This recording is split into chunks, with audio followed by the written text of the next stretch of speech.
your face! Yada yada does it. Throw an elbow! Hi everyone, this is Rachel Dadon here in the beautiful Las Vegas, Nevada, and as you know by now, this whole channel is for you. We are here doing the research and sharing the knowledge with you to help you have a better understanding about real estate and a lot of other things like flips, investing that we do. So let's dive right in. Determining how much to offer on a house can be affected by a lot of things. But remember, you as a buyer need to gather as much information and facts. Remember that facts on the house, and then to make an educated decision on how much you want to offer on that specific house. Now, remember, it varies if you are an investor or if you're buying this house for yourself and for your family. The tips that I'm going to give you next are general, so both of the types of buyer can use them. But if you have any specific questions, feel free to leave them in the comments below and we'll be more than happy to help and address them. So there are a few things that when I determine how much to offer on the house, I look at. First of all, the comps, then days on the market and history. I'm having a conversation with the listing agent. I'm looking at the condition of the house. I also, if it's a house for myself that I'm going to live in, I also ask myself, how much do you really want this house? How unique it is? If I will lose on this house, how easy will it be for me to find another house that will answer all my needs like this one? And then if you as a buyer need help from the seller with closing costs, stuff like that, all these things need to go under consideration when you are determining how much to offer on the house. So let's start checking them one by one. Let's start with comps. So I decided to share with you a comps on a property that I looked in for one of my clients, and you'll be able to see it right over here. And I think that most people know how to read comps, but I'll just go over it briefly anyway. It's very self-explanatory, but I want to point out a few important things. So first thing on the top, you will see all the active properties. Over here, you will also see the property that you are inquiring about. This part is important because it will give you a better understanding if this specific property has, or the specific seller has a lot of competition or he has no competition at all currently on the market. Below that, we will see all the properties that are under contract. Now, this section is a section that is like, it's nice to know, but it's not really helpful, just because you are unable to see how much the agreed price that they offer, that the seller agreed to accept.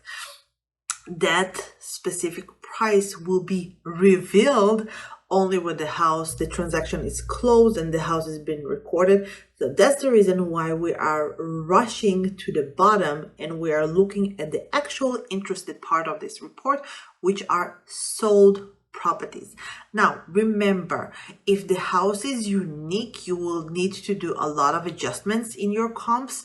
If the house is very common and there are a lot of transactions, comps will make your life very easy. So just be aware if that specific neighborhood, for instance, there are specific neighborhoods in Vegas that I know for a fact that people live there for 20 years, 30 years. You will hardly see any sold transactions over there. So when I do the comps for that specific neighborhood, I know, first of all, to explain it to the buyer, and it says something about the neighborhood also, and we are doing the adjustments for the buyer and giving him a better understanding about not to only look at the numbers, but to also understand what is going on behind the numbers. Because I think that as a professional realtor, that's our biggest job, to give the clients the facts and then to explain the bigger picture. So I want you to look at few interesting things. So we went over already about the adjustment. Adjusted things can be easily like amount of bedrooms, pool, yes, no, number of garage, if the house has 2-car garage versus 3-car garage. One thing that I advised not to do, don't compare single stories with 2 stories. Another thing that is very important to look at in the report is over here you'll be able to see the ask price per square footage versus the actual sold square footage, price per square footage. This information will be able to give you a better understanding about the asking price that the current seller is asking about the house that you love. Now, another thing that will guide us to the next step or the next tip is the number of days on the market. DOM is days on market. The reason why I love looking at days on the market and understanding the history before I'm having a conversation with the listing agent is because it allows me to have and to know exactly what are the questions that I want to ask. The reason why I'm going over comps, days on the market, history, all these data before I'm having a conversation with the listing agent is because I want to come as prepared as I can to the conversation, because then instead of like asking general questions like other people love to do, how motivated is the seller? Dude, ask me like a solid question. I'll give you an example for questions to ask. For instance, if the house fell from escrow, don't be shy. Ask why the house fell from escrow. If the house is sitting really long time on the market, ask why is this house sitting for so long. I'll give you an example let's take this house for example. So over here, you'll be able to see that the average days on the market for this type of property, single story, this size, sits on the market between 5 days and the max, 3 days actually, and the max is 49 days. So this specific house is currently, as I'm shooting this video, is sitting on the market 106 days, which is for this specific house, a lot. So when I'm going to have the conversation with the listing agent, I'm going to ask them what's the reason. Also, this specific house fell from escrow. I'm going to ask them also about that. All those pieces of information that we are gathering at this stage will help the buyer to make a more educated decision on how much to offer on the house. Now, one thing that is very important, the condition of the house. Different people have a different approach to the house condition. For instance, I have no problem with tearing down walls, do a total gut job to the whole house. So when I'm looking at the house, I don't really care what color the kitchen is. I don't really care about the flooring. I don't care about those things because I know that all of these things can be easily adjusted. But when you are buying your first house, I won't recommend to go into a crazy renovation because renovation is a hassle. It's a headache. My luck is that I have a phenomenal husband that is super professional in that field and love doing flips.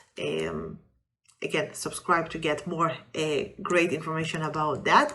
But if you're a first-time home buyer, there are certain things that I will advise you to be open to, like changing carpet with tile, I don't know, like painting the wall, stuff like that.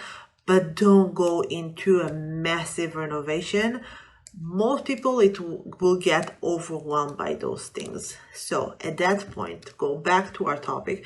At that point, you as the buyer are already aware of the house condition. Now, if you also need help with closing costs, I will highly advise you to talk with your agent and to express it, because most likely sellers don't like to get a lowball offer and then on top of it asking to get asked by the buyer to get help with closing costs. Remember, those understanding the numbers when you are writing up an offer is so crucial. I'm going to do a video about it and to dedicate it, because if you are buying a house with a loan, a 10,000 price reduction is not the same as 10,000 credit towards your closing cost. And people say, but it's the same $10,000. For the seller, it's the same $10,000. But for you as a buyer, if you are buying with a loan, it's not the same $10,000. But I'll dedicate a full video about that topic. Let's go back to the first step of deciding how much to offer on the house. So we covered comps, we covered days on the market, we covered the history, we covered the condition, and we covered do you need help with closing costs. And now after we covered all the facts, comes in the emotional part. Now, if you are an investor, this part doesn't affect you, because when you are buying a house for investment, it's all about numbers. But if you are buying this house for yourself and for your family, this part is crucial, because I know that if this house, if you fell in love with the house and you want it above all other houses, no matter what, you want this house, you need to express it in the offer that you are submitting. After going over the whole data and all the facts, I will highly recommend, if you are buying this house for yourself and for your family, have a really good conversation with yourself on how much you really want this house. The location is perfect, and it's so close to your children's school, and the backyard is perfect, and it's pretty much like everything that you could imagine. You are aware to the facts and the numbers, but then make the decision that is best for yourself and for your family. Remember, it's a house, it's not a shirt. It needs to serve you for many, many, many more years. So that's it. Thank you so much for joining us today. And don't forget to subscribe, hit the like button, hit the bell, and just be safe and enjoy life. And if you have any questions, always feel free to reach out to us. We are here for you to truly help. And have a wonderful day. Bye-bye. Over your face! Yare yare does it. Throw an elbow.